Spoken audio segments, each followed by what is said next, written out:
সেদিন ছিল অক্ষয় তৃতীয়া। সারাদিন কি জমজমাট খাওয়া দাওয়া করলাম, চলো তোমাদের সাথে শেয়ার করি। Hello everyone, welcome back to my mini blog. Akshaya Tritiya উপলক্ষে অফিসে ছিল লক্ষ্মী গণেশের পুজো, তাই সকালবেলা একটু তাড়াতাড়ি যাওয়ার চেষ্টা করেছিলাম, কিন্তু দুর্ভাগ্যবশত ঘুমটা ভাঙতে দেরি হয়ে গেছে। তাই ঝটপট ব্রেকফাস্ট সারতে বসে পড়লাম। ব্রেকফাস্টের পালা শেষ, রেডি হয়ে বেরিয়ে পড়লাম অফিসের উদ্দেশ্যে। ঠাকুর মশাই চলে এলেন 11:30 নাগাদ। তারপরে শুরু হলো অক্ষয় তৃতীয়া লক্ষ্মী গণেশের পুজো। পুজো শেষ হওয়ার পর সবাই মিলে খেলাম ফল প্রসাদ। দুপুরের খাওয়া দাওয়ার আয়োজন অফিসেই হয়েছিল, চলো লাঞ্চে কি আছে দেখে নিই। প্রথমেই চলে এলো ফ্রাইড রাইস।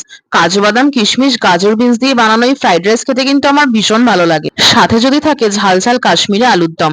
ফ্রাইড রাইস আর আলুর দম দুটো রান্নাই কিন্তু বেশ ভালো হয়েছিল। দুপুরের লাঞ্চ তো একদম জমে ক্ষীর। সন্ধেবেলা বাড়ি ফেরার সময় আমি চিকেন রোলটা নিয়ে এসেছিলাম, অনেকদিন ধরে রোল খেতে ভীষণ ক্রেভিং হচ্ছিল। রাতের ডিনারে আজকে ছিল শুক্তো, তার সাথে পাতলা মাছের ঝোল আর ভাত। অক্ষয় তৃতীয়ার খাওয়া দাওয়া কিন্তু একদম জমজমাট ছিল।